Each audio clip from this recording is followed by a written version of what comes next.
how I just kept thinking, man, we know what it's like now to have a wheelchair and the independence that comes from having a wheelchair and how brilliant that is. And knowing that there's people throughout the world who don't have wheelchairs helped me to really think, what can we do as a small little family to help now have this platform and be able to say, how can we go help other people? Like we understand what it's like, and people have blessed our lives and served us throughout, our challenges of having a couple of neck breaks. And I just thought maybe we can raise some money for another nonprofit to go and take wheelchairs to those in impoverished countries or places that don't have access to wheelchairs. Nathan and Heather, welcome to Inter-Ethers Interviews. It is a true honor to have you both here.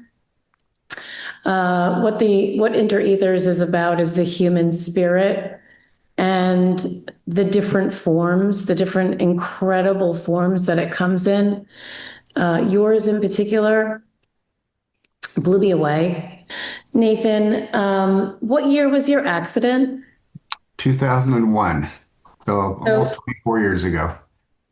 24 years ago, you were skiing with your brother-in-law. You had a jump, and somehow you landed the wrong way. And why don't you just finish the story, since you'll tell it better than I will? Yeah, so it's 3 days before Christmas. We're coming up on 24 years. And I came off that jump, and I love skiing. I was a good skier, but I just hit it wrong. Landed on my neck and shattered one of my vertebrae and instantly paralyzed me. And but at the beginning, I knew I was hurt, but I didn't think it was going to knock me down. I thought for sure, I've fallen a lot of times. I'll get back up. We'll be fine. It's not a big deal. And I could I could tell even when they had to take me back by ambulance to the hospital from the ski resort and all that, I still was thinking it's more serious than I think, but it's all right. Give us a day or two, we're gonna be okay. Yeah. Heather, on the other hand, is hearing a lot different stuff from the doctor than what I'm hearing. Oh, and Nate's not very conscious, right? He's in and out and has so many meds and all that. And that first night, after the doctors have been able to do their assessment, the surgeon came in to me, and I can remember it's like this dark room and it's quiet, and my dad was there with me, and he just walks in. He just said, "I'm sorry to say, but your husband is most likely going to be a quadriplegic for the rest of his life." And for me, I'm like, wait a minute, I'm 24. Like 24 years old. I have two little kids. One of them's not even one yet. So like a 2 and a 1 year old. And my husband's 26. Like we have barely started our lives. And to hear like the big Q word, quadriplegic, like it was almost like too much. You're just like, how did we get here? No, I've heard quadriplegic before, but what does that mean exactly? So quadriplegic is like a lot of people don't think I'm a quadriplegic because I'm not in a big electric wheelchair, kind of controlling stuff with the joystick or my mouth. But quadriplegia just means that all four of your limbs have been affected Okay. or paralyzed in some way. So I am from that, I guess that neck break, I was completely paralyzed initially. Okay. And then over the next year, I got back through a lot of therapy and struggle. We got back uh, most of my upper body. Um, my hands were pretty good. They were almost all there. And my legs were even starting to move just Wow. a little. And you had triceps, you were transferring yourself Yeah. by yourselves, eating. He was back to work full time. Like it was a new normal, but like we were figuring it out pretty good. I'm sure at the time I could only imagine you're on autopilot a little bit, and every day is kind of presenting some new challenges. You know, it is 24 years later. The love that you guys have for each other is really, really, really remarkable. And if there was a miracles of miracles at that time, that for sure was probably what pulled you both through. the immense love that you had for each other. So I can't help but notice that. So you are slowly improving, and then what happens? Well, like Heather said, I was working again. I haven't had a truck equipped so that I can drive because I wasn't going to drive a minivan. I told Heather that in the hospital. She's like, well, here's what they want to do. We can get you in a van. And I'm like, you can leave me in the hospital to die, but I'm That's not going very to drive a funny. minivan. And he's not kidding about that. He's seriously like, no. I mean, at this point in our lives, if we have to get a minivan, it would be okay. But at that point, I mean, he's 26 years old. Serious? Oh my, I don't okay. need a van. But he's 26 years old at that time, right? Like My husband big man card check at 26 years old still, right? husband would never, if it was the last car available, he would never drive a minivan. And that's horrible because so many people we speak to love their minivans, right? Because Right. that is the only way you can actually get a wheelchair in because trucks just aren't accessible for everybody, right? And so I, God bless the minivan for accessibility. What are we but doing here? he can't handle them. I don't know why. listen, nothing against the minivan community. We're not judging you, but for us, it's a no minivan. It's not for me. So anyway, yeah, so like Heather said, our lives were kind of, it was still a struggle. It was still not easy to do a lot of things and trying to raise a family and Heather going through so much. But I came down with pneumonia one day. It was 13 months after I broke my neck. And Heather's like, Nathan, you got to get to the doctor. And I said, well, if I'm still not feeling good tomorrow morning, we'll go. Mhm. And then I went to sleep. And in the middle of the night, Heather woke up and she felt prompted to wake me up. And she couldn't. Oh, My blood oxygen level had dropped so low, I went unconscious and probably would have died in my sleep. So, can I interrupt for a second? of course, Did you wake up in the middle of the night? Yeah, it wasn't just like I woke up. It was like, wake up. Like, there's something wrong. You need to check on Nate. And I tried everything. And I've learned a few things just with medical, sternum rub and like just ways to kind of alert him. But there was nothing. Like, I could tell he still had pulse and he was breathing, but there was no way of bringing him back to consciousness. And so I knew, like, we've got to get help. Just to kind of put a marker here, just for this conversation for later, the presence of God is very important in your life, and faith is very important in your life, and you know, silver linings and miracles and things that present themselves in your lives. It's another miracle that you woke up. Well, and I feel like there's so much of that, like in everyone's lives, that we can either like chalk it up for like happenstance or, oh, that was lucky, or you can truly see like your deity involved in your life and how those little things are truly miracles and that have like sustained us and have got us through. I mean, multiple times that Nate's been at death's door or or opportunities that have come that it's like, if you're looking for ways to praise, your God and say thank you for that and stay in a state of gratitude, it's there. But if you want to just say, oh yeah, that was me and I woke up myself, like there's no way I woke up. I was so exhausted from, caregiving and parenthood and all that. I think it's like something that we can't just like push away. We need to really focus on. It's us, our love, but it's also because we have God in our lives that He has been able to help sustain us and get us through those really tough times. My husband passed away in January, and Sorry. I've never felt a heartache like this in my life. Can't imagine. Yeah, and we have four beautiful children, and when I talk about the love that both of you have for each other, there is, more than enough love to go around in our house. And it's truly the only reason why we're still standing. Yeah. But it really wasn't until after he died that I really started to really see signs of God.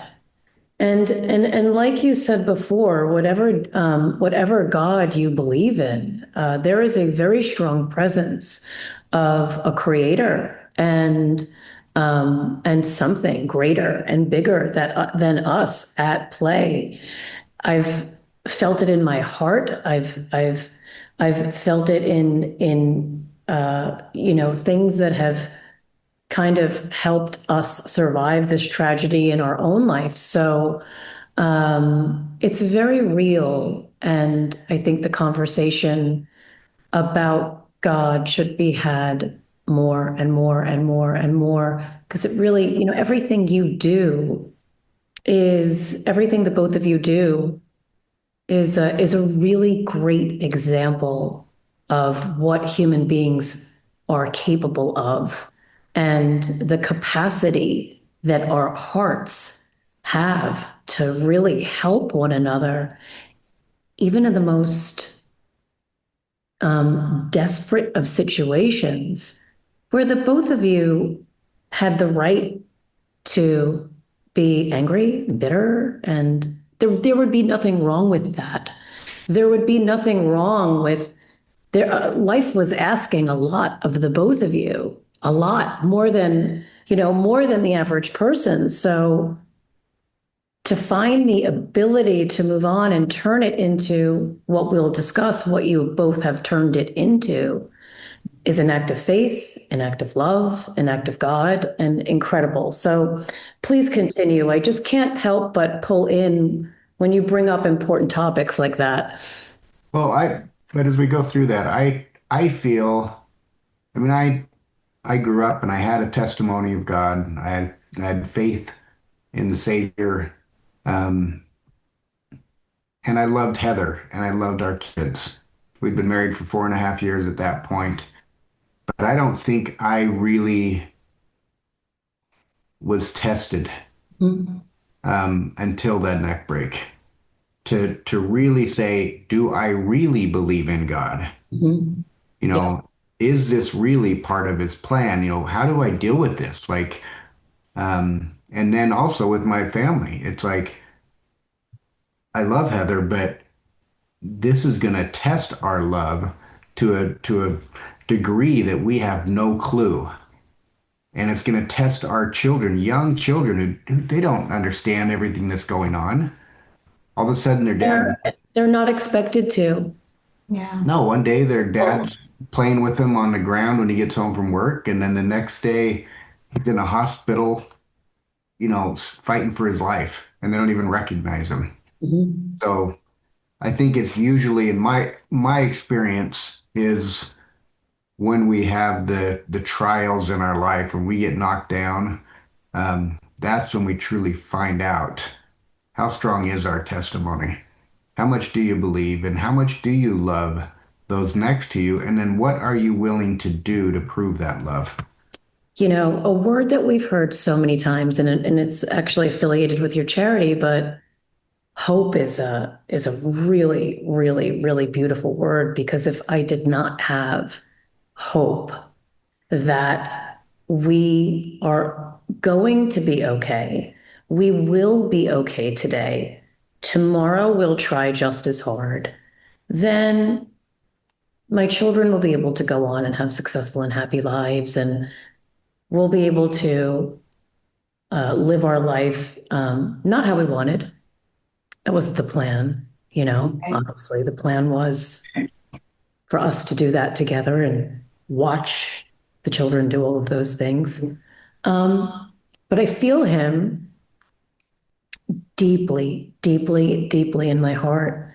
And I've also come to truly, really believe that the spirit and the soul remains, and it remains with us, and it remains close. And there is something out there that we do not know about. I cannot prove it to you at all. None of us can, but just take my word for it. Take my, Yeah. so, Heather, my husband and I worked side by side. He was a real estate developer in New Jersey, and I became his assistant, not by choice. Not want to be his assistant. I did not want to do his paperwork. I did not want to send his emails. I did not want to be in construction. I did not want to do any of those things. But I became that every day, um, up until the day that Guy and I said goodbye to each other. Um, but I understand how important the cohesiveness of the team is. Not to say that we didn't get into arguments, not to say that every day was blissful, because it surely wasn't. But I just want to read what you guys wrote. Not just his wife, but his teammate. Who is your teammate for life? Husband and wife, love, best friend, quadriplegic. And then Nathan, you added to that. My wife has always been there for me and been the biggest cheerleader in my corner. It has not been easy, but she never quits. Um, can't help but get emotional with that one. I can relate to that so much. And Heather, I can't imagine. I was my husband's teammate too. Anything, and times could be really stressful, financially, stress-wise with work, and I always felt like, for myself, I would, in those dark days that we had together as teammates and owning your own business, in those dark days, when I knew when something didn't go right for him, when what he expected didn't turn out that way, I would always look at him and say, tomorrow's a new day. Like, tomorrow's a new day. And the next day, always, 10 out of 10 times,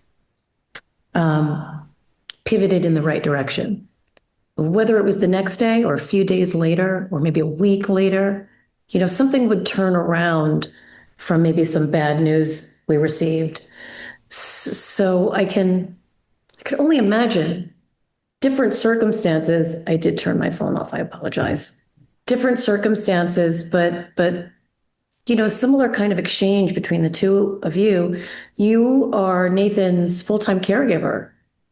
You don't rely on nurses, correct? So we have a nurse come every other morning that Yeah. has helped. And I actually am so grateful that we came to that decision because we really wanted to try to keep our marriage as much as we could being spouses versus just caregivers. Because I think people can get so into that trap of we are just now roommates and caregivers. And so having somebody come in every other morning to help with like a morning care alleviates a lot of that extra stress and wait for me. But yeah, every night and every other morning, I'm doing it now, especially something that's very new to our family is that we're now empty nesters. Like we have Wow. kids at college and a married daughter. And so the house is definitely a lot quieter without having all these teenagers and friends around and all that. And so all of that like has been shared in such a beautiful way with our entire family. Um, like our kids have been so amazing to be able to give selflessly and to be able to take on that role as a caregiver with me. So it'd be very selfish of me to say that I am the only caregiver because they have given up many, many hours of their lives to be able to help continue this family and to be able to continue to help me as well as continue to help their I mean, dad. the kids are amazing. Ever since they were little kids, we started because at first, like financially, we were still young married couples, Sure. and all of a sudden you break your neck, you have bills like crazy. Like we couldn't afford a caregiver, and Yeah. insurance only covers for a certain period of time, and Right. so Which is crazy. yeah, so we train the kids, even as little kids. Like Heather may transfer me on the bed and they'd get up, these are like 2 year olds, 2, 3 year olds, and they're Yeah. straddling me and they're undoing the buttons on my shirt. And or in the morning, they're trying to button them back up. And, you know, they've stepped up and they've helped me do some pretty amazing things throughout my life. There are some simple words in life that for me are the foundation for our existence. And what you're describing to me just reminds me of love. And when you love, true, true, true, when you love someone, you will do anything for them, and nothing that you have to do will ever matter. It will never bother you. It will never be a burden. Not to say that it's not hard physically, mentally, and all of those things, but it is true. Love saves the day every single time. Faith and family. And I wouldn't be standing, I literally would not be standing without exactly what you said. My family, my children, my friends, my community, all of these incredible things that we are gifted as in this, short lifetime that we have. Um, it's what life is all about. And our love was put to the test pretty hard for I'm that sure. for that 13 months. 13 months after I broke my neck and I was paralyzed, and then we were able to get back so much movement, and we both knew that I would walk again. We don't, I don't know if that would have happened, but we thought it would for You sure. were progressing in that Yeah, direction. Yeah. yeah, I was moving that way. Mhm. And so our life was, yeah, it was still different, still a struggle, but we were hopeful in everything that we were doing. And so we get me to the hospital early in the morning. I'm in the x-ray room with just one x-ray tech. Heather's sitting in a chair right outside the door. And they'd put some wedges kind of behind me to just prop me up a little bit to get an x-ray of my lungs. And you were out, correct? I'm unconscious still. And we're not exactly sure what happened, but I fell off the x-ray table and broke my neck again. In a different spot. I mean, it doesn't Higher, matter, but higher up. different Oh spot. yeah, every vertebrae matters because that's just more and more mobility. You know, for him to lose his hand function and his triceps and any movement in his legs, like it's incredible. Even in those moments that you thought you were grateful for what you had until once again those things are taken away from you and you're just like, okay, I only have like, you know, one, I don't know, like 1/10 or 2/10 of my body that actually are functioning. Now that I've gone to less than that, all of a sudden you realize I wasn't being grateful enough for hands and triceps because now that's gone and now I have to go to the next level of relearning things and us finding gratitude in less than what we had had just a year before. Yeah, that was a tough blow. I just want to point out, here we are all of these years later, and you guys really did turn an even more devastating tragedy. You somehow managed to both pull through. It's really a real example, testament, display of how strong. And I really am not trying to put that in a trite way because there's so many feelings I know that have been kind of a part of your journey from then until now. But the fortitude that the both of you have had to turn two immensely like horrific accidents into what you turned it into is it's mind blowing. It's mind blowing. So Yeah. you fall again, and then what? Well, like Heather said, I mean, I lost half of what I'd worked so hard to get back. Yeah. And so not being able to transfer, not being able to even pick up a fork anymore or anything like that because I can't move my fingers. Like, You can't do that. You can't pick up a fork right now. no, I can't move my fingers at all. Yeah. Okay. I Can you like push yourself up? You cannot. I can't. Okay. I don't have. I think I have a little bit of triceps, but not much. And then, like you said, I lost everything from the chest down, so my legs don't move at all. And so that hope of I'm gonna walk again, Yeah. like I can get back to this, was taken from me. And You at that point experience like some depression or hopelessness, or did you? initially, I think I was pretty positive about it. Oh Like wow. right after I broke the neck, for a few months, because I thought I would get it back quickly, and then we realized it wasn't coming back, and then I don't exactly know. I know for a period of time, Heather said I was depressed. I didn't realize I was, and maybe that's how it works a lot of times, is you don't realize you are. Uh, Sure. but yeah, it was.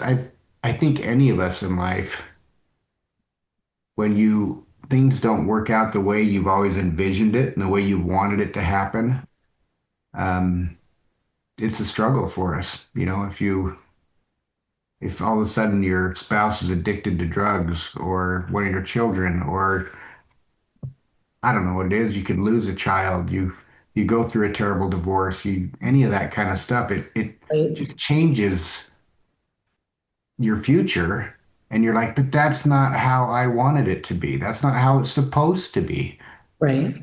And then we all have to figure out how to pivot and readjust and say, all right, well, how can I be happy where I'm at? How do I be productive with what I'm doing now so that I can get on a new path that looks good? As a result of my husband passing away, the whole entire business, as I, we had been struggling financially. He had been heavily drinking to cope with the amount of stress that was on his shoulders. I don't, um, I don't reflect upon him with anything but love. I wish I could have, I wish I could have been more of a support for him. And that's just something that I will always keep inside of my heart. Um, my children always tell me, Mom, you did everything. Like, you did everything he wanted you to do. You would wake up at, 11 o'clock and make him eggs if he wanted eggs. Like, um, but when you lose someone, there's just no way you could feel like you did it all. Like, it's just not possible. Don't you feel like that's kind of like part of caregiving though? Yeah. Like, and also being a mom is that we beat ourselves up for not doing more, and yet we're the ones that are doing Or so much more, right? And we're juggling so many things. No. And it felt like when Nate was really in like the acute phases of his injuries or really sick at other times and we almost lost him, like I would try to control more. Like if I had a cleaner house, if I had more, strict regimen, if I did this, like everything, I'm gonna just keep it all running in that lane so nothing falls apart. And really, like you were saying with that meditation, it's actually when you let go and let God Yes. show you the way, Yep. it allows you to love deeper and serve more because serving is exhausting at times. Like it literally is. And as caregivers, I feel like we don't do enough personal care and realize you are doing enough. And so I think this year you probably have like thought many times, I haven't done enough, but you were probably doing way more than enough and Probably. everything you could do. I started to say to myself all the time, because the decisions that we make affect our children. The singular most important thing to me in my entire life is my children, their health, their mental health, their happiness, all of it. And it's just them being grounded and calm in their heart and not have anxiety and worry, even though I'm sure they have some, but not in an overwhelming kind of way. Their physical and mental health is the most important thing to me. And I just asked, I do not know, please show me. And the answers do come. Yeah. Not the decisions, they are not any of the decisions I thought I would be making at all. But I think if you are connected to God, and I really, really believe it, you take cognitive, you make decisions that you would normally make with the information that you have. And when that stops, you leave it up to the unknown and an answer presents itself. If you're quiet enough and can listen to what those answers are. And I think acting too, right? Because I feel like there's so many people who are paralyzed in the thought of where do I go next? Yeah. And if you're stuck in this thought of, I don't know where to turn, God's going to give me the next answer, but you just sit there and do nothing. Yeah. Like, even if you start acting, I feel like He will say, that's not the right path, go this way. Right. And so I feel like there's so many things that we have to continue to keep in our own court that says we might be going through this trial or tragedy, but with God, you still have to make decisions and you have to keep going. And you get this, like when you're in the midst of that tragedy, just getting out of bed is hard. And you hear that all the time, but literally getting out, even if you get back in bed for a little while, you made that little like short, I got out of bed or I brushed my teeth. Yeah. And then the next day you think, maybe I'll shower. And you're like, well, couldn't quite make a shower today, but you know, I put sweats on. Like it literally can be that small of increments. But I think the process of acting helps us show God that we have faith, we still have a little bit of hope, and that we're on a path, even if it's not like at a rapid, positive pace, but we still are trying our best. And I think we are blessed for those efforts and then strengthened as we continue to show Him that faith.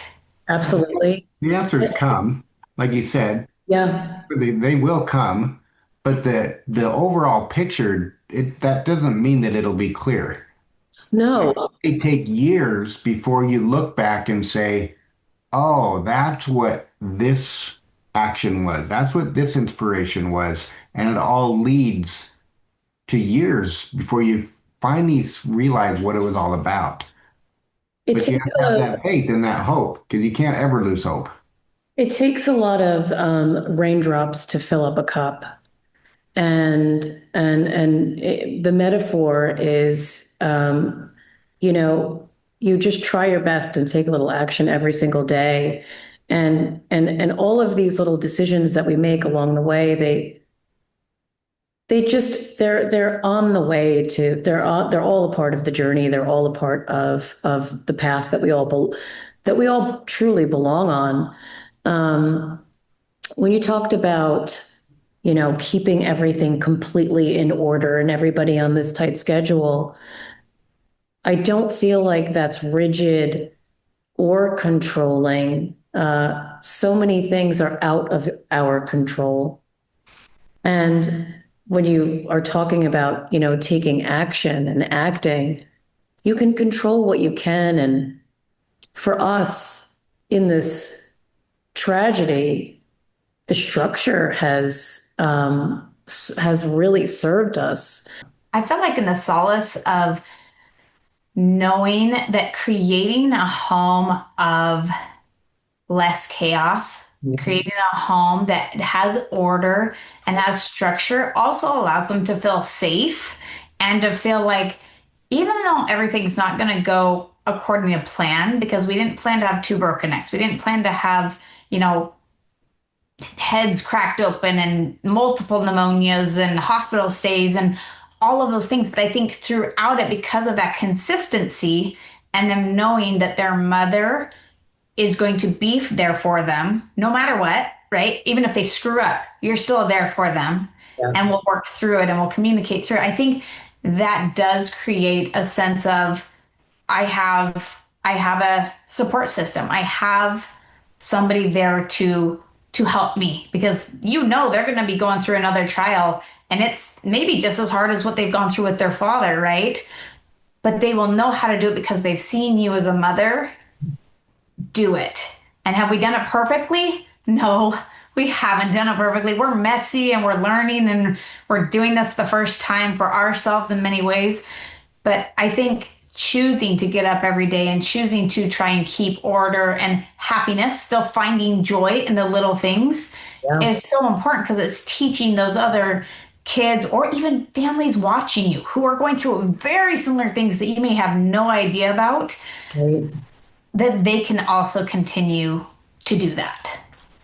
I really believe in sharing our stories for the benefit of other people because I think if anyone watches your story and, from that gets some hope from themselves and some inspiration for themselves to wake up the next day and maybe, find the inspiration to turn something terrible into something manageable.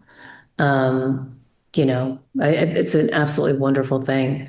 I Well, feel let's get something clear real quick though. So Heather's far from trained, but True. she is an angel and yeah, she's a miracle worker. Um, because especially two neck breaks, and these aren't like simple things. These are very dangerous. A lot of therapies, and like she said, many times on my deathbed. Um, that's that so scary. Heather somehow, and I don't know, at a 24-year-old, I wish, kind of like we talk about what the Savior was able to do for us, is to know everything that we can feel, everything that we experience. Like Mhm. he experienced it too. I'm almost scared if I were to feel everything that Heather felt for 1 minute Mm. because it would probably be so overwhelming I couldn't handle it. Uh, the fear of wondering how you're going to take care of your kids. Is your husband going to live? Is he going to be a vegetable and be laying in a bed the rest of his life? Is how do you provide for the family? How do you, all this kind of stuff is, and then to go out and make it all happen, to still continue to do the laundry, to still Yeah, continue to help me, but also be the best mom she could for the kids. yeah, And and we were blessed after that second neck break. We were blessed to be able to have two more children, yeah, and that wasn't easy in itself. It took a lot of practice. And after a break like that, or both breaks, like I had to figure out what's my identity now, and how do I keep some of that? yeah, Uh, because I mean, it's fair to say I've yeah, changed with age, but I've changed after that because as much as like I loved being so active and doing things, and like we were sitting at a family reunion with Heather's family and they're all sitting around just talking, like that drove me nuts. I'm like, why are we here? Let's go. Like who wants to go play basketball? Who wants to go fishing? Like let's right, be doing something. And right, now I'm sitting in a wheelchair and I can't go do any of that unless someone helps me. right. And You had to let go of a lot. there was a lot of loss, but there's so much loss that you don't want to let go of. Like for Heather and I in our relationship, like we're not we don't touch as much because it's hard. There's like a wheelchair between us. Yeah, And it's hard for us to sit down on a couch to watch a movie together and I can put my arm around her. Like then we got to transfer me onto a couch and transfer me back off the couch. And like everything is just harder. yeah. And it's not that it's not worth it, but it It's harder. many times Harder. I don't push to get on a couch because I know that means extra work for other people. And so I don't do it. Even though I want to do it, I just don't because I knew people are already helping me all the time and I don't want to make it harder on them. So you had your first injury and your second injury, and then Heather, you had the idea to do an insane bike ride that, how many miles? 1,200. 1,200 miles. Was that a part of Chair the Hope? No, we didn't have Share the Hope.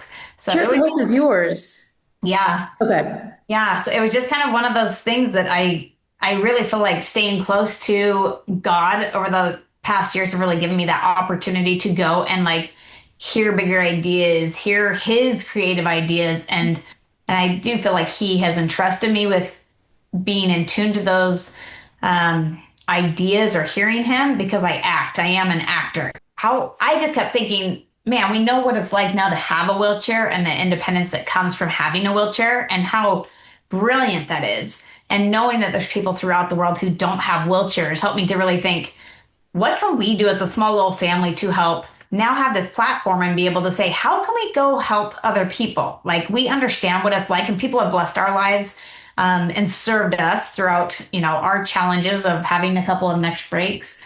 And I just thought maybe we can raise some money for another nonprofit to go and take wheelchairs to those in impoverished countries or places that don't have access to wheelchairs.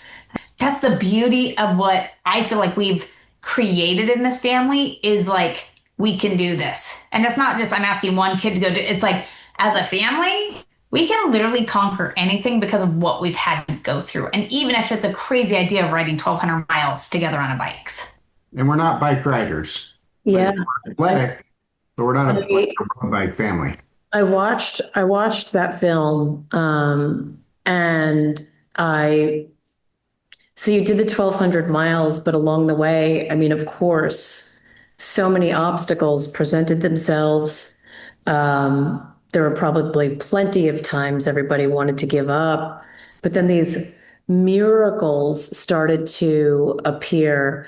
Your family surprised you at some point, and that gave you, more wind in your sails, energy in your spirit.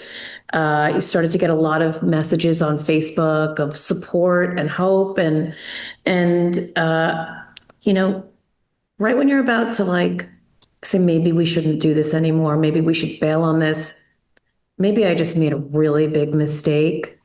The spirit or God or something just opens up your heart enough that you could see that there's a reason maybe that you don't know right away, but something makes you continue to go on. And I remember you saying, Heather, that when it finished, you didn't have the feeling you anticipated having. It was like, oh, it's over. But then from that, what happened? From that, it felt like we needed to still do more. Like one bike ride was good, and especially taking the money we raised and helping a nonprofit and going with them to see the distribution of these wheelchairs and literally picking people up off the ground and putting them into wheelchairs or seeing the desperation on the caregivers' faces and eyes to say, Where did you guys go? What organization was that? it was Wheelchair Foundation. Okay, it was the Wheelchair Foundation. And where did you guys go? How much We money? went to Mexico, different locations of Mexico. You went to Mexico, and that's when the president of Mexico was there. And I think okay, right. Yeah. So that was your first wheelchair distribution, that bike ride. And it was an amazing opportunity for us to see, like, because when we were on the bike ride, it wasn't like the kids or us, we were doing it for a goal, anything other than just raising money for bikes, for wheelchairs, right? They weren't giving any other, hey, we're going to Disneyland, hey, we're doing that. Like it was, you are serving. You are here to serve. It's going to be physically, mentally, emotionally, like really difficult. And the entire time as a mom, maybe as a dad, I don't know, but as a mom, I'm like, I have lost my mind. What are we doing?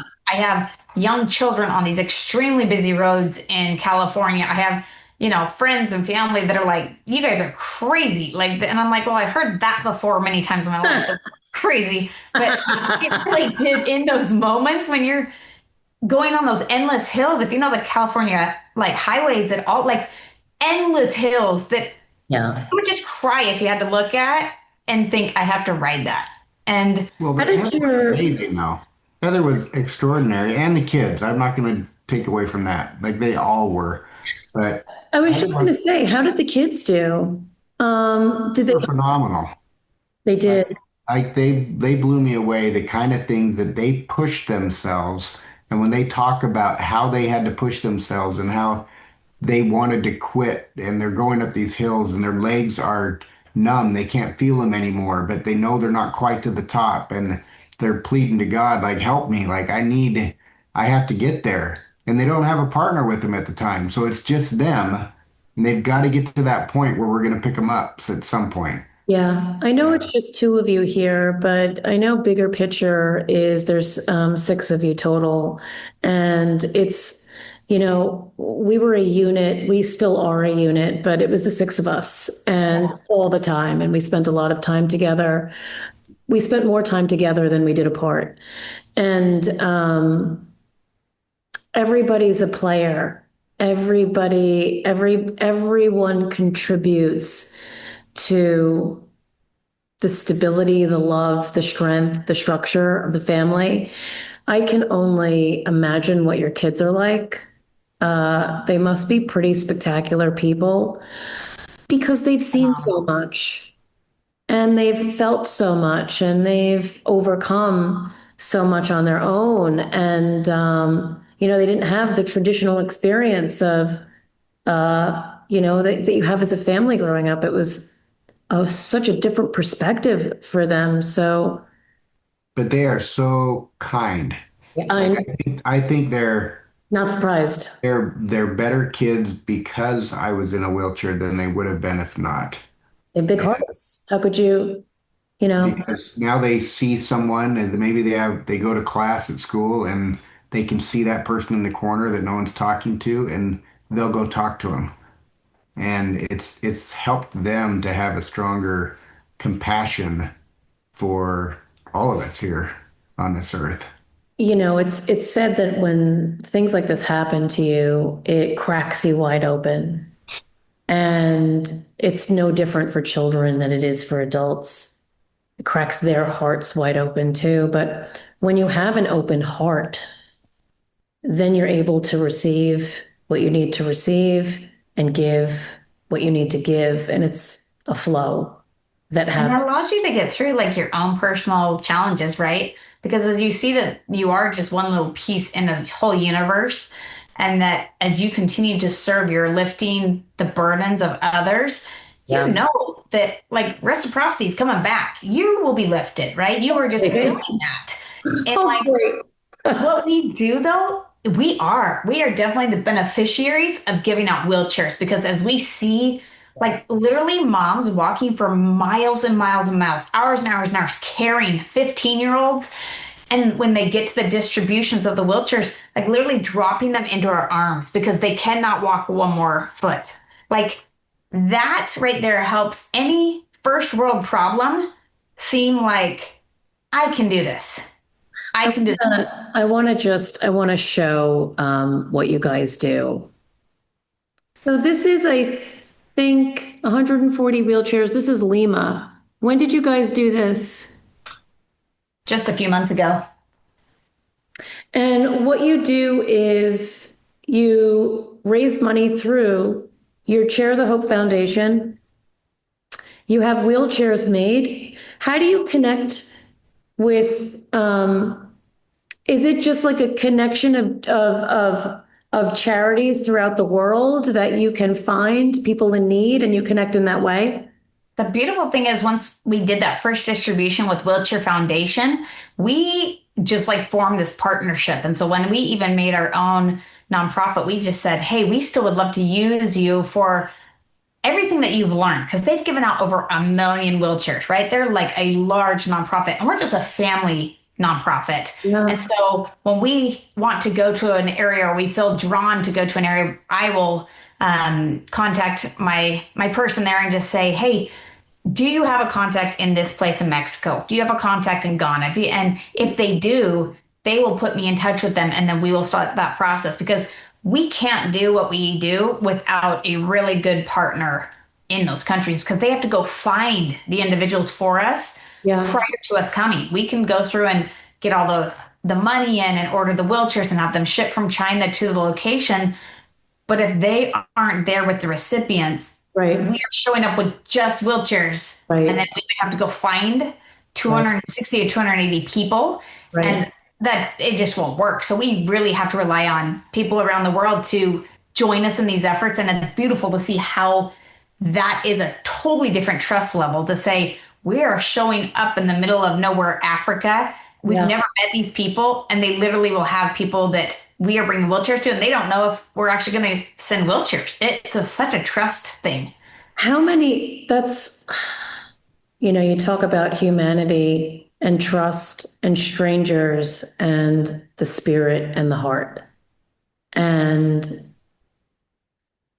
for me, I'm gonna ask you this one question. It's a question that I have asked everyone. And we're going to make a compilation of everyone's answer together. So same question, different answer. And that is, so I'm just going to give you a minute to, because there's two of you. Just think about before either of you start speaking. Just think about what your answer is, so you don't influence each other. And then whoever wants to go first, you guys decide. I'm not getting in the middle of that, but my bet's on Heather.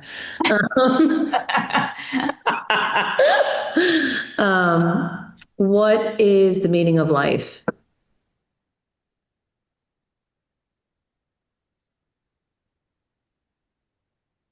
You don't get to think about it. It's your first No, she said reaction. I had time. Oh, Yeah, so if you are ready, go ahead. I have yeah. one in my head, so go There's ahead. probably a better answer to this. This is what just popped into my mind right when you asked the question. It is to serve each other, like for all of us to lift each other to new heights, so that we can return to live with God. And mine is similar, but I feel like the meaning of life is finding your purpose and your place and how you can influence others. And that would be also through service. And I feel like since we all are just a human race out here, we're just literally brothers and sisters learning to love each other through different circumstances and all elevating ourselves to become better individuals. And then hopefully, as a world, we become better. But I just feel like it's going to be done through love, hope, and service. You don't get extra points for yours longer than mine. You're welcome. I absolutely agree. There we have an individual purpose to serve, and with good intentions, and with that, it could hopefully be a chain reaction of you influencing the immediate people in your life, them influencing the people in your life, and that I would hope, since the beginning of mankind, hopefully we can all figure it out and get on that same page, because really that's what would work on a very simple level. And it's not a complex theory at all. And it doesn't take a massive amount of money or anything to do that. It's just a simple question that you need to ask yourself. You could be the president of the United States, you could be the king of England, and you have to ask yourself a question. Is this for the greater good? And if the answer is yes, then it's a decision that you should make. And if the answer is no, then you should reflect on a decision that would influence the greater good of everyone as opposed to small pockets of whatever. And it doesn't mean it'll be easy. Those answers and to act does not mean it'll be easy, just to be the greater good. Like we've been blessed that over the last 7.5 years since we started the nonprofit, we've been able to give out over 6,500 wheelchairs Incredible. in 10 different countries, but we didn't want a nonprofit. Yeah. Like that was not our goal. Even daily, I still wonder if we want that Yeah, it's a nonprofit, lot right? of, It's a lot of hard work. but we did like Heather said, we did the bike ride, we did all this stuff, and we were giving the money away to someone else to do good. We still wanted to be a part of it, and we put in the effort, but it was about a month after we got done with the bike ride, we were back home and we went to a college football game here locally, and we carried me down to some seats. I like how you say we. I was gonna put you in the second. He was on my back. He didn't carry anybody. I was gonna He was put on my you in, back. carrying me back up. Okay, okay. So at halftime, my pain was getting a little high. So Heather's How much do you weigh? about 120. 120?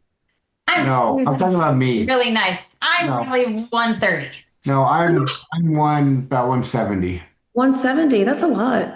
On stairs and Yes, it's It's a good workout. a good workout. sure. I'm sure. But she's piggybacking me. Be careful of your knees. For sure. Yes. Yeah. Stay healthy. Yeah. She's piggybacking me back up to my wheelchair at halftime. We come around the corner where we left it, and it's gone. Someone had stole my wheelchair. And so it was a process. We get me home. I don't have a wheelchair, but I'm laying in bed that night with Heather, and we were just kind of laughing like, what does the Lord have in store for us now? And then because of that, we met people, and it We raise more evolved. money. Yeah, we raised more money, and it evolved into that we wanted to create a nonprofit so we could help people internationally and locally who needed it. That's how Cheer the Hope actually started, with that moment. What do you guys have in the pipeline? What's coming up? We head for Ghana just after Christmas this year. And we'll be in Ghana. Next year, we'll be hitting El Salvador and Mendoza, Argentina, possibly Indonesia, and Cancun, Mexico. So those are next year's. So is this where all of your energy goes now, to Share the Hope? Where the Majority, yeah. goes. Yeah. Yeah. And do the kids come every time? We try to as much as possible. I love having that family unit there to just show others, like, this is how you do it, and I also have to say there's such a huge support, because in the places that we do go, it's not like America. It is not wheelchair accessible. It is hard to get around.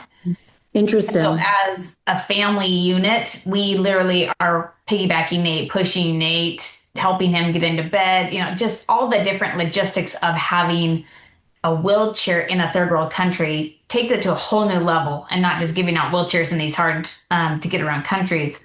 But they run stuff. They run big distributions, and they know how to teach people now, and they know how to explain how to use wheelchairs, or to just get down on one knee and hold the hand of a caregiver or a brother or sister and say, we understand what you're going through.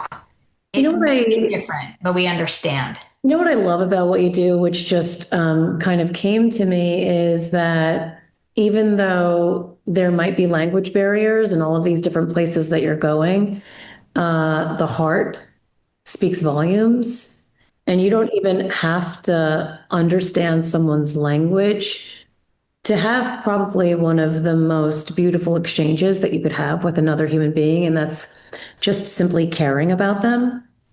And then to leave such a lasting impression of having a disability and then having the ease of being able to get yourself around, for the rest of your life. Hopefully, if you get to retain that wheelchair and it doesn't possibly get taken, because I'm sure they're, definitely desirable, especially since there's not a lot of them around. What are your kids? So, what are their ages? Now they range from 26 to 18. So, Okay, so the 18-year-old just left? yeah, she just her first year in college. We have 18, 20, 24, and 26. The 26-year-old, well, what did they all study? Like, what are they all studying? So our oldest actually helps us run the nonprofit, and she's a young mom, and then about to have our second grandchild. So that's super fun. Yes, being a grandma. And then No, our Heather's name is Honey. That's her yeah, grandma Oh, I name. saw that. I saw that. yeah, That's so cute. he runs around saying, Um, "Honey, did your honey." grandson make it up? Pardon me? Oh No, no, I did. Oh, you we did. we You control wanted to that. be called honey. Yeah, I think it's cute. I think it's so cute. So it's been super fun. And Oh, I love that. my name is Papa Wheelie. Papa Wheelie, it's so funny. I when my husband and his dad, his father passed away shortly after he did. It was like a double whammy, and they were both really such unique self-starters. They were just really their own men, both of them. And my husband's father was so influential in his life, but they were so unique that when we had children, he scoffed at being called grandpa. He was like, don't call me grandpa. I agree. Eh, I'm like, well, okay. I'm like, how about GP? Because like love it. short for grandpa. So he was GP. Cute. And after Guy died, I mean, I know one of his favorite things would have been being the grandfather to any of our children's children. And I thought to myself, like, what would he, because he wouldn't have been called grandpa either. And I was like, what? I was like, what would he have been called? And everywhere we went, everyone always called him Mr. Guy. It's just what people called him. And I was like, what would our grandchildren call him? I'm like, he's Italian. My husband's Italian. So 100%. And I was like, you know what? I'm like, they would have called him King Guy. I'm like, they would have called him King Guy, and they would have walked in and be like, hi, King Guy. And he would have said, very good, very good. And they would have kissed his hand, I and he would have said, very good, very good. love it. No, like I know for a fact that that would have been our life. But we'll think of a good name for me. And when we refer to him, we will tell all of the grandchildren that he was a king and that his Yes. guy, and we'll carry on the story of greatness. Um, but just getting back to your kids, you're having another grandchild on the way, and then your second oldest. Yeah, our son, our only son, he's 24 and he's Okay. down in school in Provo, Utah. And then we have, and he served a mission in Argentina. Our oldest daughter served a mission in Florida. Both of them learned Spanish. Mhm. And then our 20-year-old daughter, she's down in Provo, Utah as well. They're actually, all the three youngest are at the same university, which is so Yeah. nice. Nice. And Nice. she served in Mendoza, Argentina, so she speaks Spanish. And then our youngest one, she just got a mission call and she's going to Lima, Peru. So we will have all kids speaking Spanish, which is so helpful because many of the places we go to give away wheelchairs are Spanish speaking. Not always, but there's a vast majority that are. I really just want to conclude with just a massive thanks for you guys sitting down here. Well, It's I do a really, lot of sitting. what I'm sure. Not really, not a big choice for you. Nathan, thank you for sitting down all the time everywhere you go. If I stand up, this will go viral. That's true. if you stand up, what? This will go viral. Oh, for sure, for sure. Thank you for showing us how no matter what life puts in front of you, we do have the ability to somehow get past it. Thank you for showing us the importance of a strong family unit and how that truly helps us survive in life. Thank you for sharing your faith in God.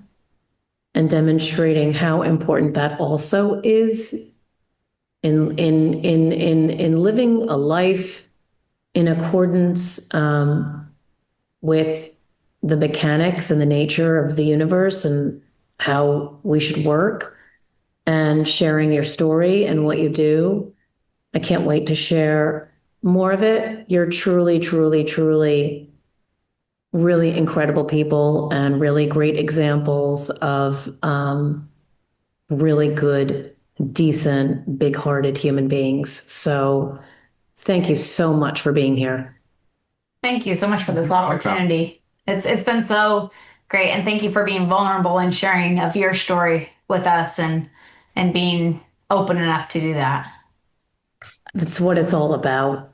You know, in the narrative of interethers, we're more similar than we are different, and you know that little kind of excerpt. You know, if we just apply that to everybody, I really hope that it brings people closer together than apart, because we all work better in concert than not. And you clearly show